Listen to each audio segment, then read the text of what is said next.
नमस्कार, पद्मेश न्यूज में आपका स्वागत है। मैं हूं अर्चना मिश्रा। सबसे पहले रुक करते हैं आज की हेडलाइंस पर। इस हेडलाइन के प्रायोजक हैं Sai computer education institute, Hanuman Chowk, Balaghat. Makhanlal Chaturvedi Vishwavidyalaya से मान्यता प्राप्त जिले का सर्वश्रेष्ठ संस्थान, जहां है DCA, PGDCA, MSc CS, MSW, MA English, MSc math और BCA।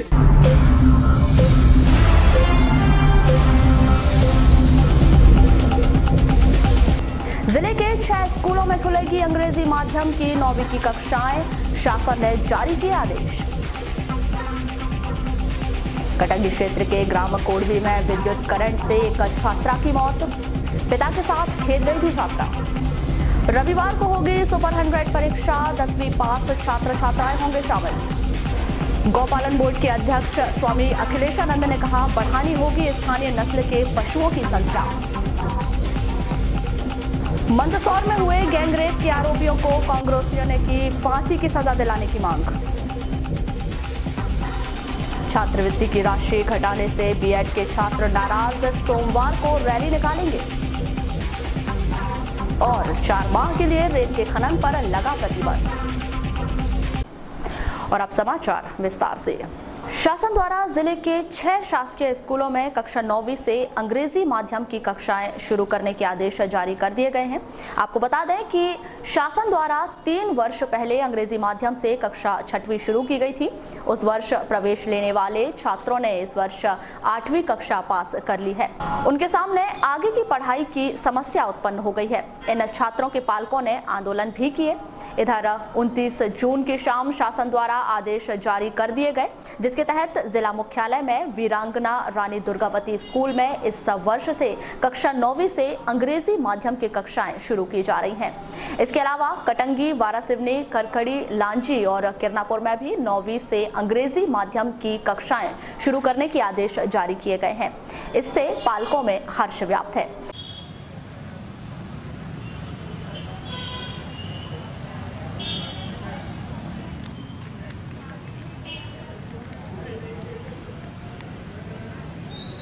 मेरा नाम अजमत खान है, बालाघाट का रहवासी हूँ। यहाँ मेरे इंग्लिश मीडियम में गवर्नमेंट स्कूल में 6वीं से 8वीं तक मेरा बच्चा पढ़ रहा है और मेरी बच्ची 6वीं में एडमिशन है। 6वीं से 8वीं तक के इंग्लिश मीडियम पढ़ने के बाद गवर्नमेंट से 9वीं में अपग्रेड नहीं किया गया था, जिसके लिए हम संघर्ष कर रहे थे और बहुत अप्रैल से संघर्ष किया।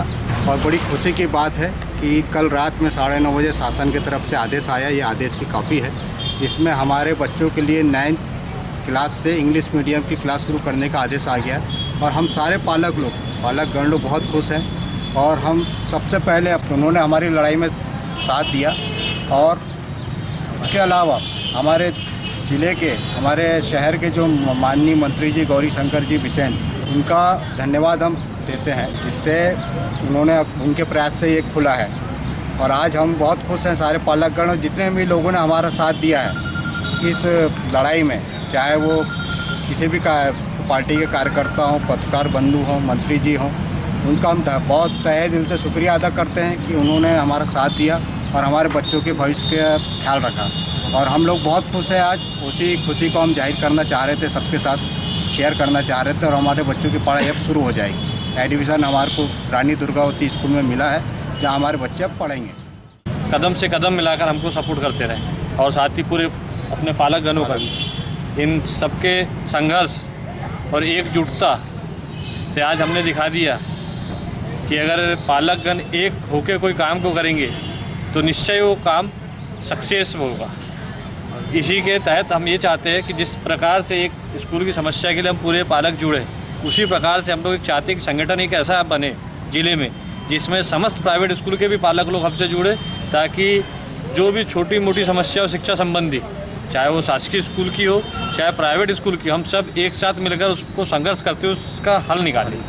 इसलिए मेरी एक आप मीडिया भाइयों के से कहना चाहता हूँ, गुजारिश सभी पालकों से जिले के कि वो आके इस संगठन को बनाने में हमारी मदद करें, ताकि एक हम संगठन खड़ा कर सकें। इस संबंध में वीरांगना Rani Durgavati higher secondary school के प्राचार्य SK तुर्कर ने कहा कि जिला शिक्षा अधिकारी के निर्देश का पालन किया जाएगा।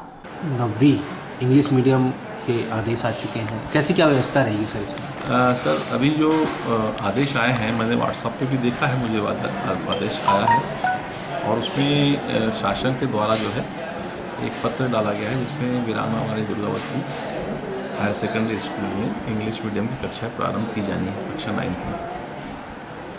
अब किस प्रकार से इसका संचालन किया जाना है, और चूँकि विद्यालय 2 पाली भी संचालित है तो हम जिला शिक्षा अधिकारी महोदय के निर्देश का हम पालन करेंगे। वो जैसा हमको निर्देश देंगे उच्च अधिकारी उस प्रकार से हम उसका संचालन करेंगे।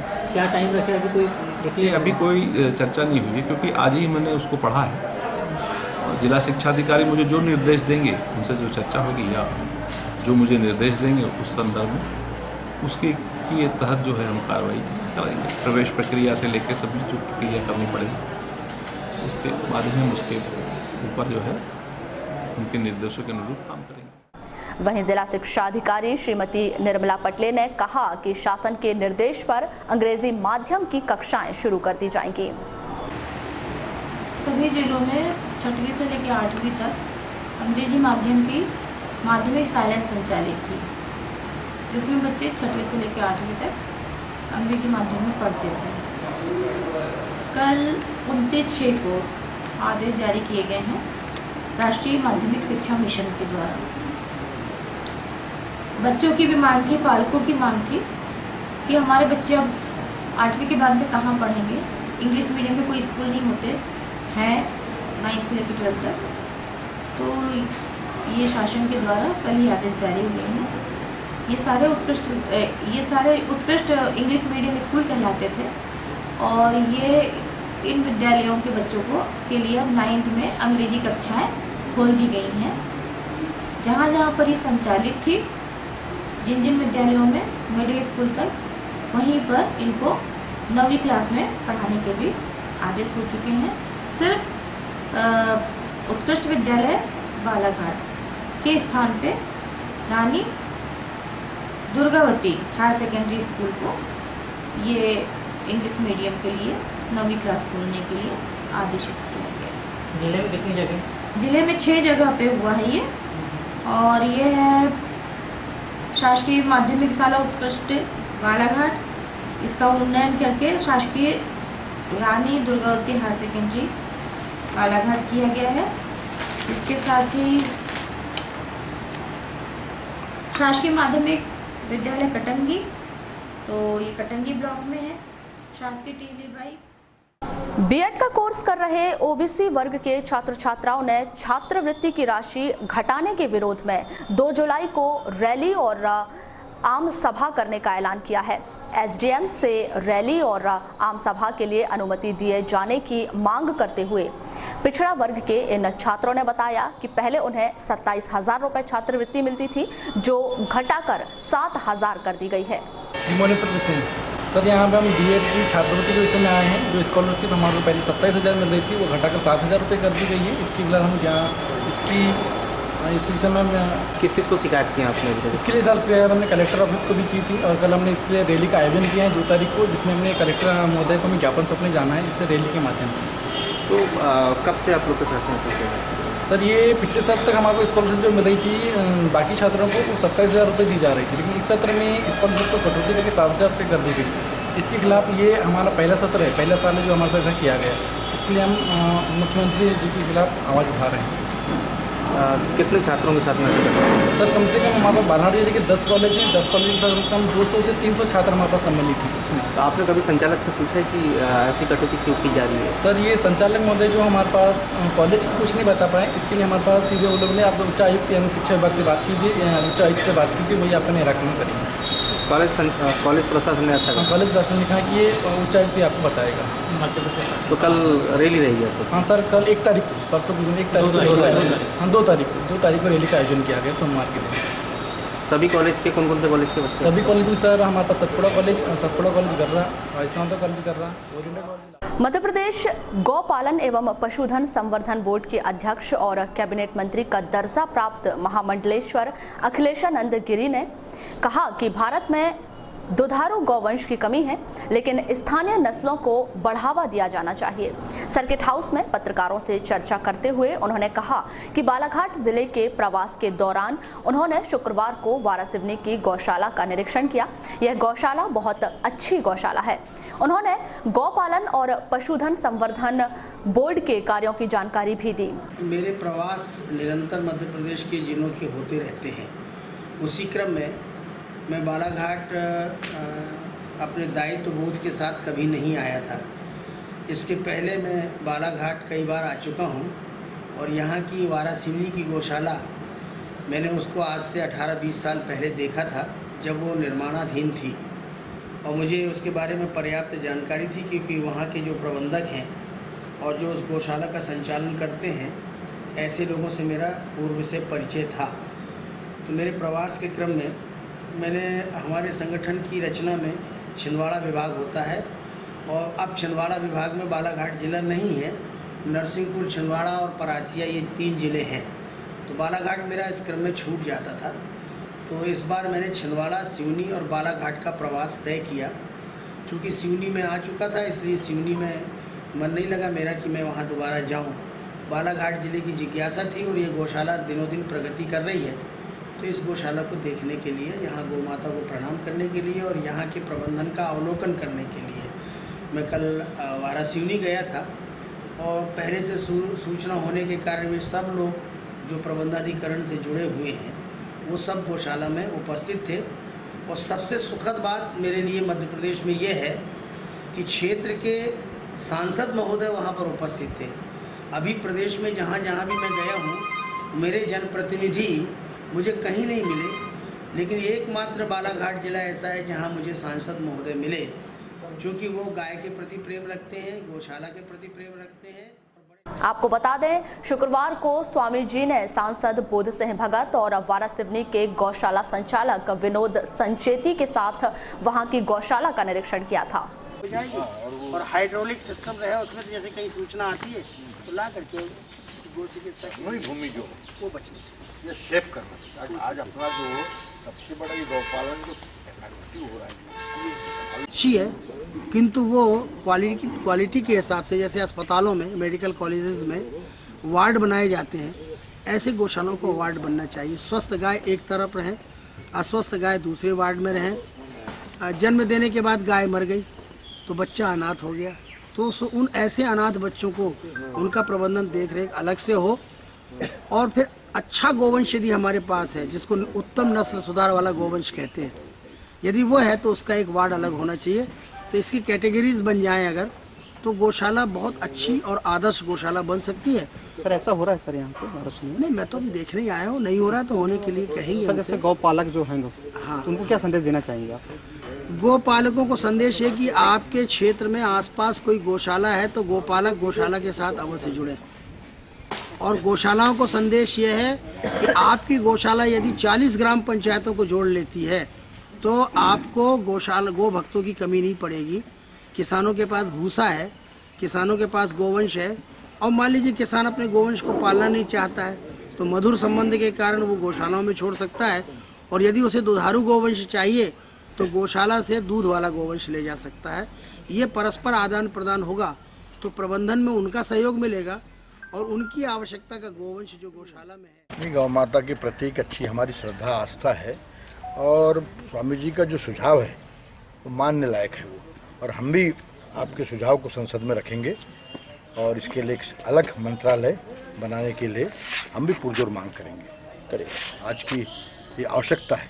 इस नदी के बीच हैं और इनके आने के बाद से जो बोर्ड है वो थोड़ा सक्रिय हुआ है, क्योंकि एक साधु संत के मन में गाय के प्रति जो आस्था होती है वो सामान्य अगर अपन किसी राजनीतिक आदमी को बैठा देते हैं तो उसके पीछे दूसरे दुनिया भर के लफड़े रहते हैं और वो नहीं कर पाता है। पर ये एकदम एक स्वर से यही काम में लगे हुए हैं और ये निश्चित है कि इस बार हम लोगों को फंड जो हमेशा 4-4.5 लाख रुपए आता था, इस बार 9 लाख रुपए आया है। और ऐसी अगर थोड़ा सा बढ़ते जाएगा तो हम लोगों के संचालन में जो हमको बहुत ज़्यादा तकलीफ़ें आती है, लगभग 70 से 72 लाख रुपए साल का खर्चा है, उसमें गवर्नमेंट से जो मिलता है उसका परसेंटेज 10 से 12%। जिस दिन ये परसेंटेज 25 से 30 या 40% तक हो जाएगा तो उस दिन हम गौशाला को और अच्छा बनाने में अभी हमारे को बहुत सी चीज़ें करनी है, पर अर्थ के अभाव में हम नहीं कर पाते हैं। तो जब स्वामी जी जैसी प्रयास कर रहे हैं, अगर उसमें सफलता मिलती है। वारासिवनी में शुक्रवार को भारतीय जनता युवा मोर्चा के नगर और ग्रामीण मंडल की बैठक हुई। इस बैठक में युवा मोर्चा द्वारा आगामी समय में की जाने वाली गतिविधियों पर चर्चा की गई। साथ ही 3 जुलाई को छिंदवाड़ा में आयोजित कार्यक्रम में शामिल होने पर चर्चा की गई। आज भारतीय जनता युवा मोर्चा की एक कामकाजी बैठक रखी गई है, जिसमें वारासिवनी विधानसभा, ग्रामीण और नगर के समस्त युवाओं को बुलाया गया है।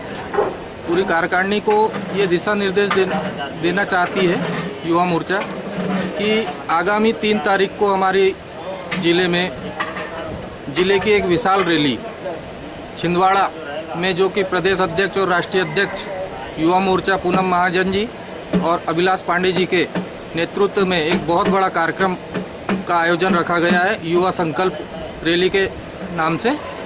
उसी में सभी को शामिल होने के लिए यहाँ पे ये बैठक का आयोजन रखा गया है। मोर्चा की अति आवश्यक बैठक वारासिवनी नगर और वारासिवनी मंडल की आज यहाँ पे संपन्न हुई है। बैठक का मुख्य उद्देश्य मध्य प्रदेश के ऊर्जावान प्रदेश अध्यक्ष बड़े भाई अभिलाष पांडे जी, जो लगातार युवा मोर्चा के माध्यम से लाखों युवाओं को भारतीय जनता युवा मोर्चा में जोड़ रहे हैं, भाजपा में जोड़ रहे हैं, उनके नेतृत्व में 15 जून से जो हमारी यात्रा निकली है युवा संकल्प अभियान के रूप में, वो लगातार हर एक ज़िले का दौरा करते हुए 3 जुलाई को मध्य प्रदेश के छिंदवाड़ा ज़िले में उसका प्रथम चरण का समापन होने वाला है। इस प्रथम चरण के समापन में हमारे भारतीय जनता युवा मोर्चा की राष्ट्रीय अध्यक्ष पूनम महाजन जी भी आ रही है।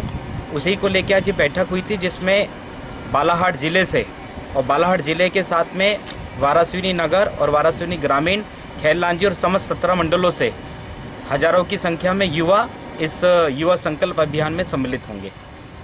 अपने चुनाव को लेकर क्या तैयारियां की जा रही हैं? सर, आपको परिचय? प्रदीप शरणागत, मंडल अध्यक्ष भाजपा ग्रामीण वारासिवनी। सर, आज यहाँ क्या कार्यक्रम आयोजित किया गया? आज भारतीय जनता युवा मोर्चा वारासिवनी मंडल की बैठक है युवा मोर्चा की। इसमें क्या दिशा निर्देश दिए जा रहे हैं? युवा मोर्चा का कार्यक्रम आया है, आगामी कार्यक्रम, जिसमें 3 जुलाई को छिंदवाड़ा में एक बड़ा युवा मोर्चा का सम्मेलन होने जा रहा है, जिसमें युवा मोर्चा के प्रदेश के अध्यक्ष अभिलाष पांडे आएंगे और हमारे विधानसभा क्षेत्र से, हमारे मंडल से भी सैकड़ों की संख्या में युवा छिंदवाड़ा